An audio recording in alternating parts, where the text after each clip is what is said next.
Chapter 3. Bianca D'Angelo makes a choice. After seeing Dr. Thorne turn into a monster and plummet off the edge of a cliff with Annabeth, you'd think nothing else could shock me. But when this 12-year-old girl told me she was a goddess, Artemis, I said something real intelligent like, okay. That was nothing compared to Grover. He gasped, then knelt hastily in the snow and started yammering, "Thank you, Lady Artemis. You're so, wow." "Get up, goat boy," Talia snapped. "We have other things to worry about. Annabeth is gone." "Whoa," Bianca D'Angelo said. "Hold up, time out." Everybody looked at her. She pointed her finger at all of us in turn, like she was trying to connect the dots. Who are you people?" Artemis's expression softened. "It might be a better question, my dear, to ask who are you? Who are your parents?" Bianca glanced nervously at her brother, who was still staring in awe at Artemis. "Our parents are dead," Bianca said. "We're orphans. There's a bank trust that pays for our school, but..." She faltered. I guess she could tell from our faces that we didn't believe her. "What?" she demanded. "I'm telling the truth." "You are a half-blood," Zoe Nightshade said. Her accent was hard to place. It sounded old-fashioned, like she was reading from a really old book. "One of thy parents was mortal. The other was an Olympian." "An Olympian? Athlete?" "No," Zoe said. "One of the gods." "Cool," said Nico. "No," Bianca's voice quavered. "This is not cool." Nico danced around like he needed to use the restroom. "Does Zeus really have lightning bolts that do 600 damage?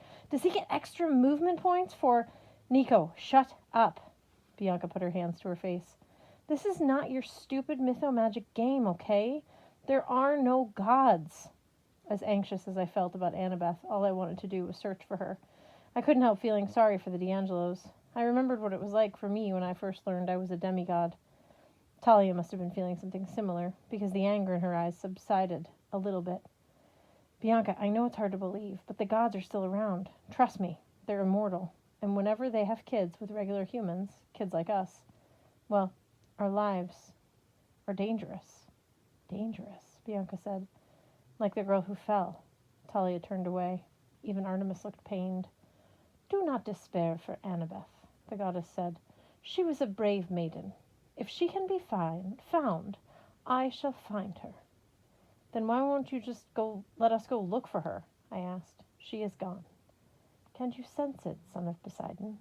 Some magic is at work. I do not know exactly how or why, but your friend has vanished." I still wanted to jump off the cliff and search for her, but I had a feeling that Artemis was right. Annabeth was gone. If she'd been down there in the sea, I thought, I'd be able to feel her presence. "Ooh," Nico raised his hand. "What about Dr. Thorne? That was awesome how you shot him with arrows. Is he dead?" "He was a manticore," Artemis said. "Hopefully he is destroyed for now. But monsters never truly die. They reform over and over again, and they must be hunted whenever they reappear." "Or they'll hunt us," Talia said. Bianca D'Angelo shivered. "That explains. Nico, you remember last summer those guys who tried to attack us in the alley in D.C.? And that bus driver," Nico said, "the one with the ram's horns? I told you that was real." "That's why Grover's been watching you," I said, "to keep you safe, if you turned out to be half-bloods." "Grover?" Bianca stared at him. "You're a demigod?" "Well, a satyr, actually." He kicked off his shoes and displayed his goat hooves. I thought Bianca was going to faint right there. "Grover, put your shoes back on," Talia said. "You're freaking her out." "Hey, my hooves are clean." "Bianca," I said, "we came here to help you. You and Nico need training to survive. Dr. Thorne won't be the last monster you meet. You need to come to camp." "Camp?" she asked. "Camp Half-Blood," I said. "That's where half-bloods learn to survive and stuff. You can join us. Stay there year-round if you like." "Sweet, let's go," said Nico. "Wait," Bianca shook her head. "There is another option," Talia said. Talia and Zoe glared at each other. I didn't know what they were talking about, but I could tell there was bad history between them. For some reason, they seriously hated each other. "We've burdened these children enough," Artemis announced. "Zoe, we will rest here for a few hours. Raise the tents. Treat the wounded. Retrieve our guests' belongings from the school." "Yes, my lady." And Bianca, come with me. I would like to speak with you. What about me? Nico asked. Artemis considered the boy. Perhaps you can show Grover how to play that game you enjoy.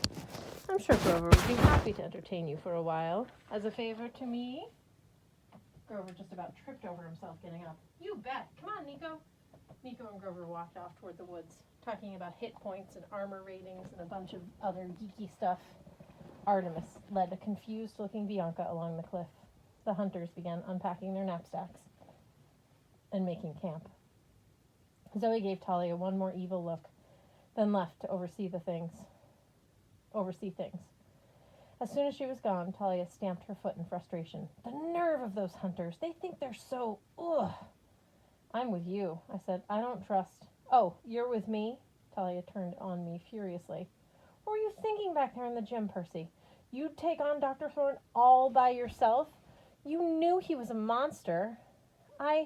If we'd stuck together, we could have taken him without the hunters getting involved. Annabeth might still be here. Did you think of that? My jaw clenched. I thought of some harsh things to say, and I might have said them too. But then I looked down and saw something navy blue lying in the snow at my feet. Annabeth's New York Yankees baseball cap. Talia didn't say another word. She wiped a tear from her cheek, turned, and marched off, leaving me alone with the trampled cap in the snow. The hunters set up their camping site in a matter of minutes. 7 large tents, all of the silver silk curved in a crescent around one side of a bonfire. One of the girls blew a silver dog whistle, and a dozen white wolves appeared out of the woods. They began circling the camp like guard dogs. The hunters walked among them and fed them treats, completely unafraid, but I decided I would stick close to the tents. Falcons watched us from the trees, their eyes flashing in the firelight, and I got the feeling they were on guard duty too. Even the weather seemed to bend to the goddess's will. The air was still cold, but the wind died down and the snow stopped falling, so it was almost pleasant sitting by the fire. Almost. Except for the pain in my shoulder and the guilt weighing me down. I couldn't believe Annabeth was gone. And as angry as I was at Talia, I had a sinking feeling that she was right. It was my fault. What had Annabeth wanted me to tell me in the gym? Something serious, she'd said. Now I might never find out. I thought about how we'd danced together for half a song, and my heart felt even heavier. I watched Talia pacing in the snow at the edge of camp, walking among the wolves without fear. She stopped and looked back at Westover Hall, which was now completely dark, looming on the hillside beyond the woods. I wondered what she was thinking. 7 years ago, Talia had been turned into a pine tree by her father to prevent her from dying. She stood her ground against an army of monsters on top of Half-Blood Hill in order to give her friends, Luke and Annabeth, time to escape. She'd only been back as a human for a few months now, and once in a while she would stand so motionless you'd think she was still a tree. Finally, one of the huntresses brought me my backpack. Grover and Nico came back from their walk, and Grover helped me fix up my wounded arm. It's green, Nico said with delight. Hold still, Grover told me. Here, eat some ambrosia while I clean that out. I winced as he dressed the wound, but the ambrosia square helped. It tasted like homemade brownie, dissolving in my mouth and sending a warm feeling through my whole body. Between that and the magic salve Grover had used, my shoulder felt better within a couple of minutes. Nico rummaged through his own bag, which the hunters had apparently packed for him, although how they'd snuck into Westover Hall unseen I didn't know. Nico laid out a bunch of figurines in the snow, little bald replicas of Greek gods and heroes. I recognized Zeus with the lightning bolt, Ares with the spear, Apollo with his sun chariot. Big collection, I said. Nico grinned. I've got almost all of them, plus their holographic cards. Well, except for a few really rare ones. You've been playing this game a long time? Just this year. Before that, he knit his eyebrows. What? I asked. I forget. It's weird. He looked unsettled, but it didn't last long. Hey, can I see that sword you were using? I showed him Riptide, and explained how it turned from a pen into a sword just by uncapping it. Cool. Does it ever run out of ink? Well, I don't actually write with it. Are you really the son of Poseidon? Well, yeah. Can you surf really well, then? I looked at Grover, who was trying hard not to laugh. Geez, Nico, I said, I've never really tried. He went on asking questions. Did I fight a lot with Talia since she was the daughter of Zeus? I didn't answer that one. If Annabeth's mother was Athena, goddess of wisdom, then why didn't Annabeth know better than to fall off a cliff? I tried not to strangle Nico for asking that one. Was Annabeth my girlfriend? At this point, I was really ready to stick the kid in a meat-flavored sack and throw him to the wolves. I figured any second he was going to ask me how many hit points I had, and I'd lose my cool completely. Then Zoe Nightshade came up to us. Percy Jackson. She had dark brown eyes and a slightly upturned nose. With her silver circlet and her proud expression, she looked so much like royalty that I had to resist the urge to sit up straight and say, "Yes, ma'am." She studied me distastefully, like I was a big bag of dirty laundry that she'd been sent to fetch. "Come with me," she said. "Lady Artemis wishes to speak with thee." Zoe led me into the last tent, which looked no different from the others, and waved me inside. Bianca D'Angelo was sitting next to the auburn-haired girl, who I still had trouble thinking of as Artemis. The inside of the tent was warm and comfortable. Silk rugs and pillows covered the floor. In the center, a golden brazier of fire seemed to burn without fuel or smoke. Behind the goddess, on a polished oak display stand, was her huge silver bow, carved to resemble gazelle horns. The walls were hung with animal pelts: black bear, tiger, several others I didn't recognize. I figured an animal rights activist would have had a heart attack looking at all these rare skins, but maybe since Artemis was the goddess of the hunt, she could replenish whatever she shot. I thought she had another animal pelt lying next to her, and then I realized it was a live animal, a deer with glittering fur and silver horns, its head resting contentedly in Artemis's lap. "Join us, Percy Jackson," the goddess said. I sat across from her on the tent floor. The goddess studied me, which made me uncomfortable. She had such old eyes for a young girl. "Are you supposed to be my age?" she asked. A little. I could appear as a grown woman, a blazing fire, or anything I want. But this is what I prefer. This is the average age of my hunters, and all my young maidens for whom I patron before they go astray." "Go astray?" I asked. "Grow up, become smitten with boys, become silly, preoccupied, insecure, forget themselves." "Oh." Zoe sat down at Artemis's right. She glared at me as if all the stuff Artemis had said was my fault, like I'd invented the idea of being a guy. "You must forgive my hunters if they do not welcome you," Artemis said. "It's very rare that we have boys in this camp. Boys are usually forbidden to have any contact with hunters." "The last one to see us camp?" She looked at Zoe. "Which one was it?" "The boy in Colorado," Zoe said. "You turned him into a jackalope." "Ah, yes," Artemis nodded, satisfied. "I enjoy making jackalopes. At any rate, Percy, I have asked you here so you might tell me more of the manticore. Bianca has reported some of the, disturbing things the monster said, but she may not have understood them. I'd like to hear them from you." So I told her. When I was done, Artemis put her hand thoughtfully on her silver bow. I feared this was the answer. Zoe sat forward. "The scent, my lady?" "Yes." "What scent?" I asked. "Things are stirring that I have not hunted in a millennia," Artemis murmured. "Prey so old I have nearly forgotten." She stared at me intently. "We came here tonight sensing the manticore, but he was not the one I seek. Tell me again exactly what Dr. Thorne said." I hate middle school dances." No, after that." "He said somebody called the General was going to explain things to me." Zoe's face paled. She turned to Artemis and started to say something, but Artemis raised her hand. "Go on, Percy," the goddess said. "Well, then, Thorne was talking about a great stirring, Bianca corrected. "Yeah, and he said, soon we shall have the most important monster of all, the one that shall bring down the downfall of Olympus." The goddess was so still she could have been a statue. "Maybe he was lying," I said. Artemis shook her head. "No, he was not. I've been too slow to see the signs. I must hunt this monster." Zoe looked like she was trying very hard not to be afraid, but she nodded. "We will leave right away, my lady." "No, Zoe, I must do this alone." "But Artemis, this task is too dangerous even for the hunters. You know where I must start my search. You cannot go there with me." "As you wish, my lady. I will find this creature," Artemis vowed, "and I shall bring it back to Olympus by winter solstice. It will be all the proof I need to convince the Council of Gods how much danger we are in." "You know what the monster is?" I asked. Artemis gripped her bow. Let us pray I am wrong. Can goddesses pray? I asked, because I'd never really thought about that. A flicker of a smile played across Artemis's lips. Before I go, Percy Jackson, I have a small task for you. Does it involve getting turned into a jackalope? Sadly, no. I want you to escort the hunters back to Camp Half-Blood. They can stay there in safety until I return. What? Zoe blurted out. But Artemis, we hate that place.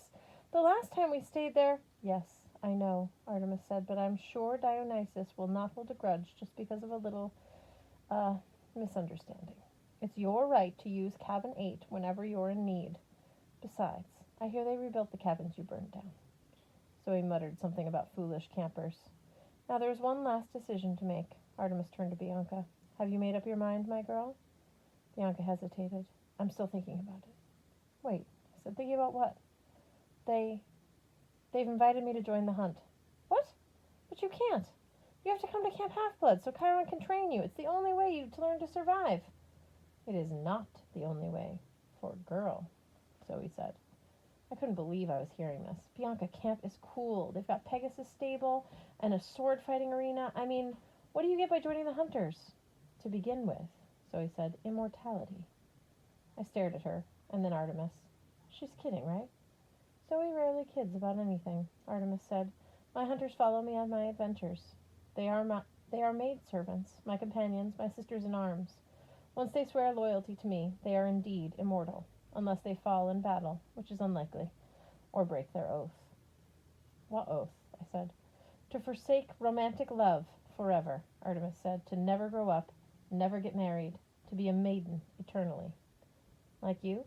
The goddess nodded. I tried to imagine what she was saying, being immortal, hanging out with only middle school girls forever. I couldn't get my mind around it. So you just go around the country recruiting half-bloods? Not just half-bloods, so I interrupted. Lady Artemis does not discriminate by birth. All who honor the goddess may join. Half-bloods, nymphs, mortals. What are you, then? Anger flashed in Zoe's eyes. That is not thy concern, boy. The point is, Bianca may join if she wishes. It is her choice.